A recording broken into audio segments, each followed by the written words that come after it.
大家好，我是邱平，我现在在湖南的永州。去年和今年我都来到湖南，发现呢有特别多的那个古村落啊。我们去年去岳阳看了一个张古英村，那个基本上有上千个房间，户户相连。那今天来的这个地方呢，被称为是湖南最美的古村落之一，也称为中国最美的一个小城——千年古村落啊，就在我身后这里。这里是一条河流，一条古桥。它这里的建筑呢，保留下来还是比较多，基本上是属于清朝的。现在我们去看一看，这个古村落也是在大山里面。一般这种能够传承千年的，肯定不是在繁华的地方，要不然的话就很容易损坏。这里呢，也算是我们的山沟沟里面。那一般讲究建设古村的话，在古代会讲究所谓的风水学位置。那现在我们看到这里是一条河流，相当于是护村河，我们经常说的护城河。它这个村落呢，三面环山，一面环水，位置是不是相当好？这就是古人的智慧啊！选择地方一般都是靠山临水的，房屋、城市、陵墓大部分都是这样。这个古村落被称为千年古村，就证明它是从唐朝就有人在这里居住了。应该说是唐朝中末期有一个姓周的人呢，为了躲避战乱，大家都知道安史之乱之后，唐朝呢藩镇割据，经常有打仗，所以呢，一个姓周的人就带领家属避祸来到这个地方定居。后面呢，慢慢传承，慢慢发展，就变成了一个这么大的村落。关键最有特色的一点呢，经过上千年传承下来，这个村落到现在大概是400多户，1800人。可以这样说，99.9%都是姓周，只不过呢是前几十年有7户外姓的人迁移到这里来了。所以大家想一想，这个是在湖南乃至全国都非常少见的。这条河流叫谢幕河，为什么有这样的说法？因为这个村落按照资料记载，在西汉汉武帝的时候，这里就是一个县衙的，我们说的府衙，叫做谢幕县。所以说这条河流呢就叫谢幕河，相当于是这个村落的母亲河。由于这条村落是挨着河流兴建的，所以旁边这座桥基本上就是进出的主要通道，其他地方肯定还有啊。它这座桥呢是宋朝建立的，至今呢大概900多年，叫做步营桥。它是湖南最为古老的3座桥之一，并且大家可以看到这座石桥呢非常有意思啊，一半一半，就是一半已经倒塌了，一半呢还能够让人通行。主要是这座桥非常有意思的说法呀，它这个桥是用石块组成的，那被破坏的呢，刚好呢是倒掉了101块石头。为什么会有101块呢？就是说甘塘村在以前出现了101位7品以上的官员，其中京官18名，进士11名，还有很多的文武官员。所以在这个地方呢，就出现了很多大官，像刺史啊、宣政大夫啊等等。可以看到呢，那个上面可能会有一些其他的石头也要掉下来，所以就有一个这样的玩笑话嘛。这个村民呢，希望再掉一块石头，那么就是说可能要诞生一名官员，其实就是代表着这个村落的文化深厚、历史深厚，同样呢是村民的一种美好愿望。它同时也是湖南省唯一仅存的3拱宋代古石桥，桥长30米，宽度是4.5米，原来通高8米，现在由于河床抬高呢，只有高度是5米。现在呢，我来仿照一下以前当地的年轻人出去闯荡的样子，他们就是通过这座石拱桥走出家门，走出这个村落。2种嘛，一种呢是年轻人出去闯荡，出去我们说的做事业；另外一种呢，就是说在这里读书，出去考取功名，等他们下次回来的时候，相当于就是衣锦还乡。所以这座桥建设的呢，就一个美好的意义，就是希望出去的人呐、都能够平平安安，事业有成，步步高升，相当于是这个意思。我们说这个村落在古代是风水讲究的特别好，三面环山，一面临水。因为这个村落视野比较开阔，村庄结构的暗合九宫八卦图，是绝佳的风水宝地。那么远处呢，那个叫做昂山，其实呢也相当于是帽子一样的。刚好呢，在古代讲究我们说的当官的帽子嘛。那这个村落就在这个山脚下面，然后再往旁边看一看。我们现在站的这里是属于这个步营桥，在桥的对面呢，这里就是将军山。这个是不是很有意思？两山加一座村落，然后背面呢，相当于是什么呢？一个屏风一样的。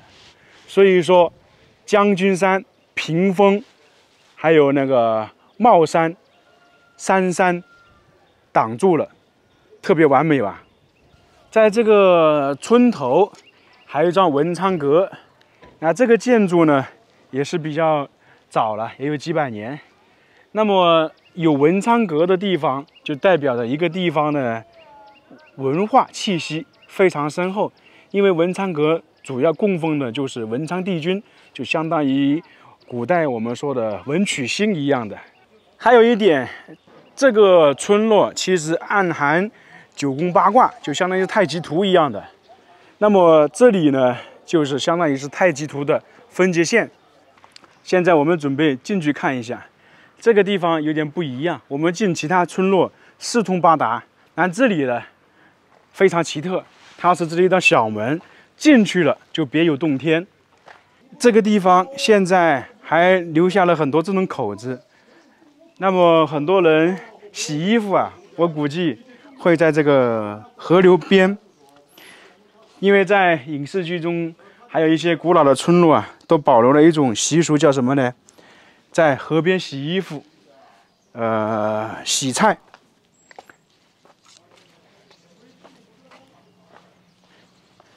因为它这个水是属于活水嘛，那有些人洗菜要在这个地方，还有洗衣服呢，捶打应该都见过了，这个是保留下来的一种习俗。从门楼进来有一条这样的，相当于是主干道，两边都是房屋。那这里就是这个村落以前的商业街。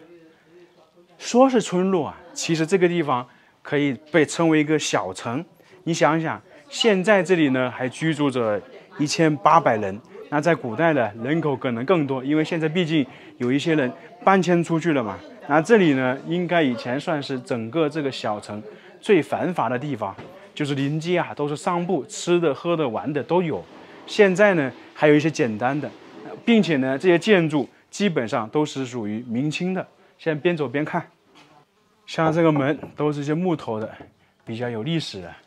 还有呢，这里一些展示的，因为现在我们站在这个地方，相当于是一个农家乐。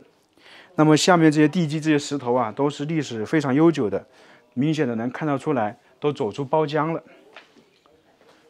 看看酒。那么以前这个地方有我们相当于说的卖衣服的，大家在电视应该看到裁布做衣服，以前都是手工的，特别是在清朝有那种旗袍，然后在明朝呢凤冠披霞，那是女子结婚所穿的，估计呢也是在这些地方定做，非常有意思啊。我们说现在看起来可能比较安静，没什么人，但是时代不一样嘛。因为现在很多东西网上可以买，或者是其他地方买。那当年呢，这里呢可以说出行不是很方便，本身这个村落呢就比较偏僻，那大家日用的呢都是在这两个地方购买，一左一右嘛。像这些建筑都是属于徽派干派的马头墙，基本上都是2层的。从唐朝的时候，这个周姓人在这里居住，传承了1000多代，有很多分支啊，就是我们说的相当于长子、次子这一些。那么他们的房屋是怎么建造的呢？基本就是沿着这个主干道向里面延伸。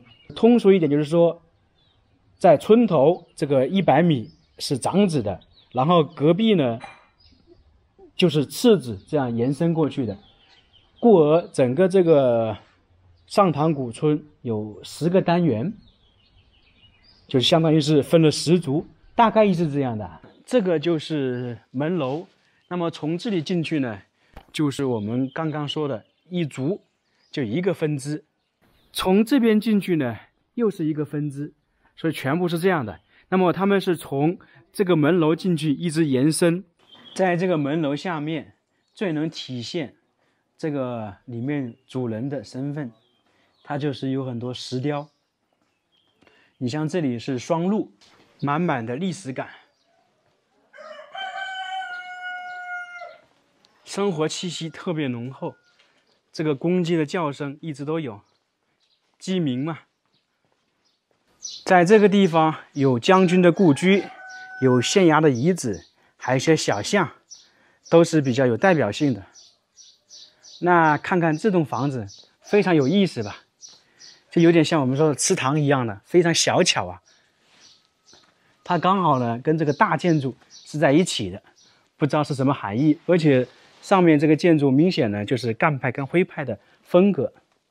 以前这个村落里面都是这样的小道，也就是说不太熟悉的人可能都会迷路。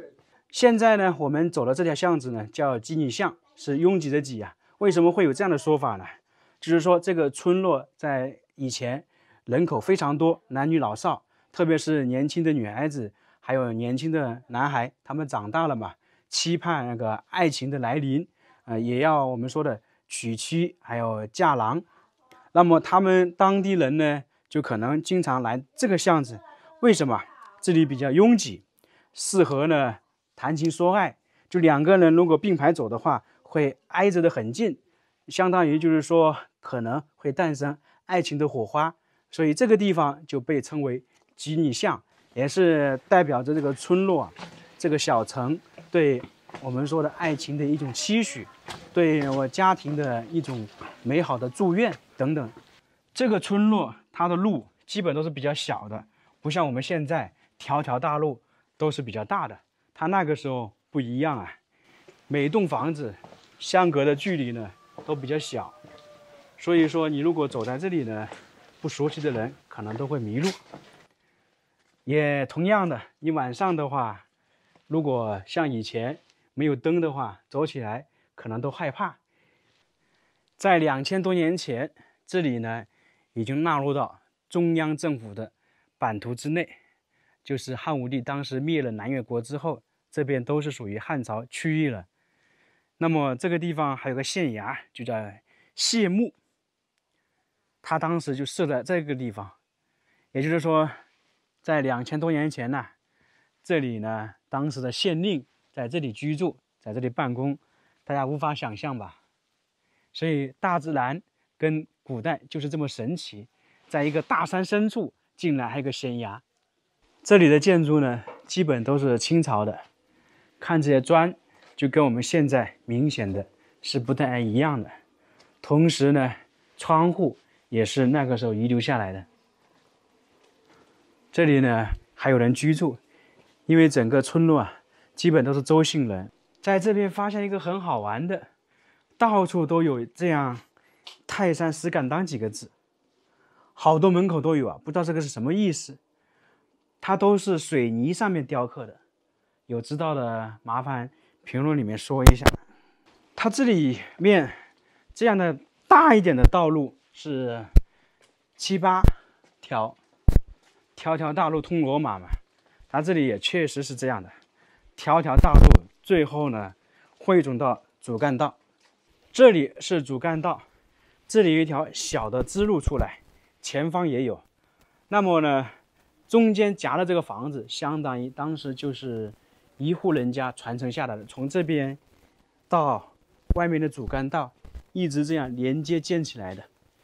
就是说，长子是最前面，然后慢慢的分开，长子下面又有很多小孩，这样一直一族，就是相当于是一列房子一样。它这边道路全是相通的，走来走去的话，可能就会迷路，循环。以前农村没有自来水的时候，就是靠这样的两种方式，一个是有井打水上来，然后一个是这样舀水上来，这两种方式。这个水是可以喝的，相当于是地下水嘛。农村的人可能都有这样的经历。小时候我家也有，什么味道？没有什么味道，挺好喝的。甜的吗？就跟以前那种老家的那种井里面差不多出来的水一个味道。以前这里是一条，相当于是交通要道，就是从湖南到广西，也是一条商贸之路，不像现在有高速嘛。在道路旁边有很多摩崖石刻，就是一些文字记载。因为这个是交通要道，不管是做生意的还是文人墨客，都会通过这条路走湖南或者广西，所以呢就会留下一些墨宝，这里非常多啊。在这条道路上面就能随时欣赏到这些摩崖石刻，这里非常多啊，大大小小的摩崖石刻有27处。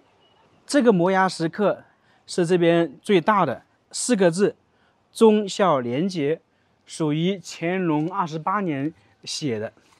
那也就是说，这个地方在乾隆那个时期还是非常热闹的，每天呢从这里走走出的人非常多啊。我们在这个村里面走了这么久，说它是一个很讲究所谓的风水学的村，其实呢还是一个神秘的村落，因为它是全国最有名的盛产双胞胎的村落。什么意思？就是这里出双胞胎的比例比正常的比例足足差了10倍，这个数据是非常惊人的。为什么会出现这么多的双胞胎？当地的村民无法解释这个现象，医生也无法解释这个原因。但是按照正常的原理来讲，应该是属于遗传因素，还有就是这里的饮食习惯、喝水习惯等等，估计是这个样子。但是不管怎么样，这个村落还是一个神奇的千年古村落，一个有着深厚文化历史的古村落。